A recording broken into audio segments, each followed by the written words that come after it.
Cornel West went on CNN to discuss the George Floyd protests and what's happening across the country at the moment. And his breakdown was brilliant. This is part of it. We'll take a look and then we'll discuss. In deep sadness, because, I've been trying to bear witness for over 53 years, telling the truth and trying to say something about the least of these. But I think we are witnessing America as a failed social experiment. And what I mean by that is that the history of black people for over 200 and some years in America has been looking at America's failure. Its capitalist economy could not generate and deliver in such a way that people could live lives of decency. The nation state, its criminal justice system, its legal system could not generate protection of rights and liberties. And now our culture, of course, is so market-driven, everybody for sale, everything for sale. It can't deliver the kind of really real nourishment for soul, for meaning, for purpose. And so when you get this perfect storm of all of these multiple failures at these different levels of the American empire, and Martin King already told us about that. When I saw those pictures there in Atlanta, you could see Martin right there in Atlanta saying, I told you about militarism, I told you about poverty, I told you about materialism, I told you about racism in all of its forms, whatever forms it takes. I told you about xenophobia. And what we've seen in America is now these chickens coming home to roost. You're reaping what you sow. And in this instant, you have Brother George, where it is so clear it is a lynching at the highest level. Nobody can deny it. And I thank God that we have people in the streets. Can you imagine this kind of lynching taking place and people are indifferent? People don't care? People are callous? You have just a few people out there with signs. I recall the moments in which during the Reagan years, there was a few of us out there. In the 60s, you had masses out there. Now you've got a younger generation of all of these different colors and genders and sexual orientations saying, we won't take it any longer. But you know what's sad about it though, brother? At the deepest level? It looks as if the system cannot reform itself. We've tried black faces in high places. Too often our black politicians, professional class, middle class, become too accommodated to the capitalist economy, too accommodated to the militarized nation state, too accommodated to the market-driven culture tied with celebrity status, power, fame, all of that superficial stuff that means so much to so many fellow citizens. And what happens? What happens is we got a neo-fascist gangster in the White House who really doesn't care for the most part. You got a neoliberal wing of the Democratic Party that is now in the driver's seat with the collapse of Brother Bernie. And they don't really know what to do because all they want is show more black faces, show more black faces. But oftentimes these black faces are losing legitimacy too because the Black Lives Matter movement emerged under a black president, black attorney general, and black Homeland Security, and they couldn't deliver, you see? So that when you talk about the masses of black people, the precious poor and working class black people, poor and working class brown, red, yellow, whatever color, they're the ones who are left out and they feel so thoroughly powerless, helpless, hopeless, then you get rebellion. And we've reached the point now, it's a choice between nonviolent revolution. And by revolution, what I mean is the democratic sharing of power, resources, wealth, and respect. If we don't get that kind of sharing, you're going to get more violent explosions. Now, the sad thing is, in this neo-fascist moment in the White House, you've got some neo-fascist brothers and sisters out there who are already armed. They show up there at the U.S. Capitol, and they don't get arrested. They don't get put down. You're probably never going to hear these words come out of my mouth ever again, but here we go. Credit to CNN for having on Cornel West, because that was brilliant. Very well said. So let's go through it here. I like when he said, our system doesn't nourish the soul and give us purpose. I think that there's got to be one of the main reasons why people are out there is because they're really mad about what happened with George Floyd. They want to address police brutality. But it also goes beyond that in that our system does keep us atomized and fractured. And you see people coming together for something greater than them. So our system doesn't give us purpose. People are creating their own purpose now and caring about something bigger than them. And it also is a manifestation of the pain and the misery and the degradation and the poverty that's out there. And Cornel West says, militarism, poverty, materialism, racism, like the way our system is built, this was the logical conclusion. And then the thing that sets him apart from other commentators is that nobody's spared. Everybody's indicted. The whole system is indicted. And he's not, playing a game where he puts the blame all on the Republicans, which is, one of the things that's most common in standard Democratic circles.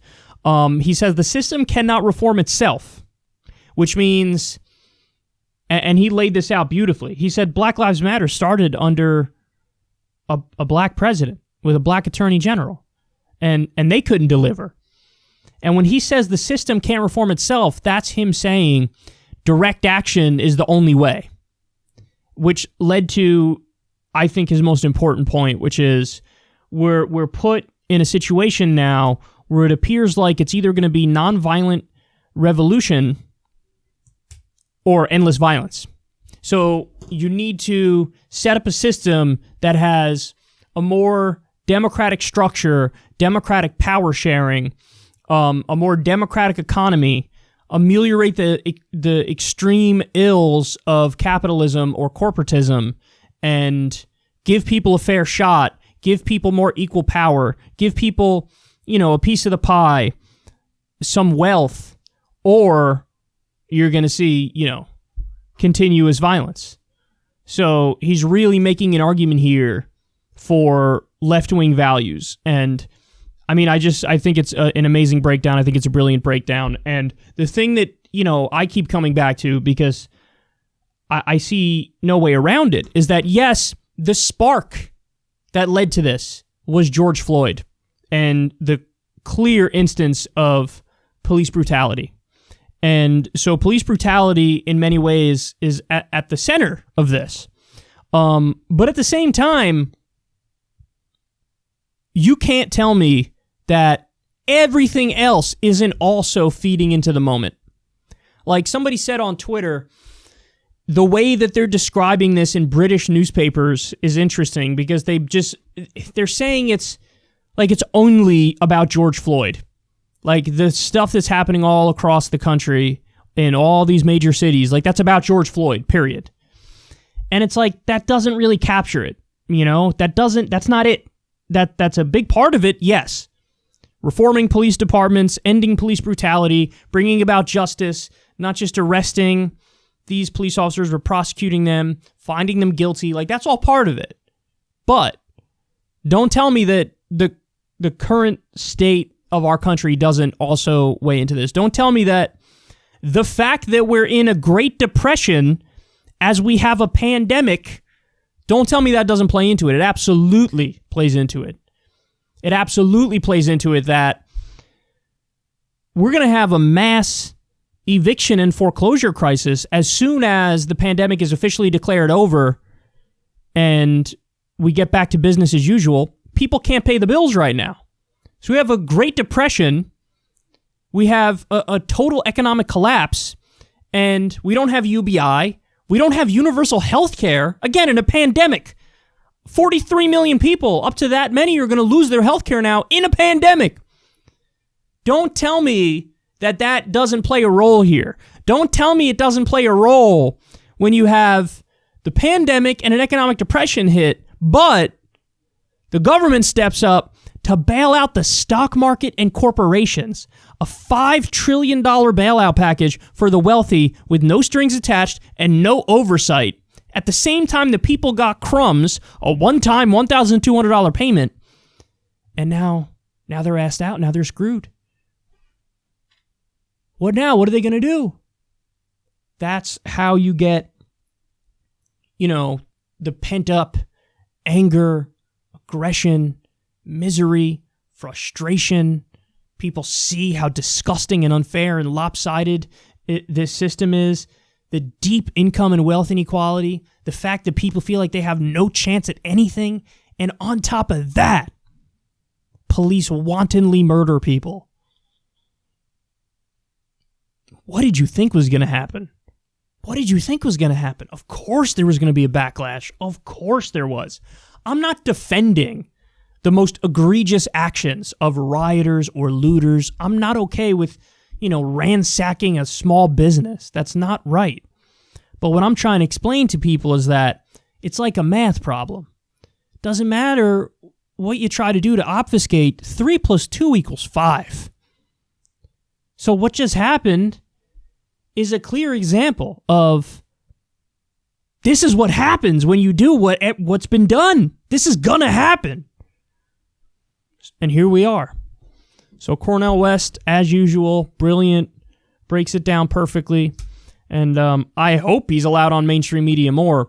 But more importantly, I think he's one of very few voices who has the moral legitimacy and standing to lead these protests and harness it towards positive ends. See, I've always told you guys on this show, I've always maintained I'm not a fan of the kinds of protests where it's just like, we're just blowing off steam. We're just angry, and so we're going to get out there. What are our goals? Don't know. We're just mad. It's an amorphous show of rage. I get it. I get where it comes from, but that will be defeated. It's not a question. It will be defeated, especially when the government steps up their crackdown. It'll be defeated. So what you need is the kind of integrity, honor, and moral vision and leadership to harness this energy and harness this will towards positive change. I mean, imagine you had Cornel West and Killer Mike, and we'll get to his speech in a second. It's brilliant. But imagine we had them leading it and harnessing the energy towards the solutions laid out in Campaign Zero.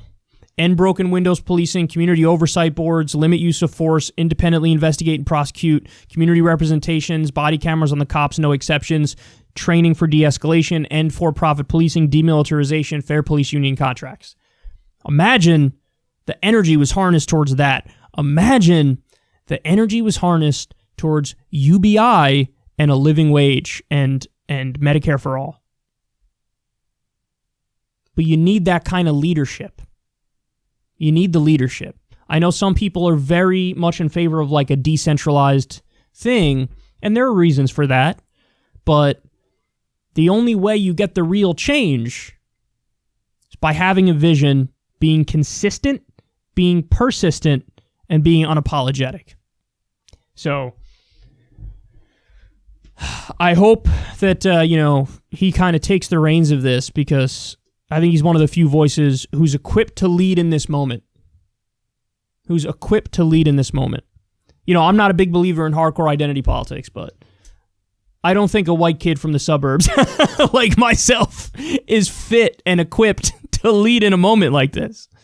You need somebody with the standing and moral clarity and legitimacy to lead. Cornel West, Killer Mike, Nina Turner. Somebody needs to take the reins of what's happening here and bring it the kind of stability, leadership, and clear defined goals that it deserves, that we all deserve.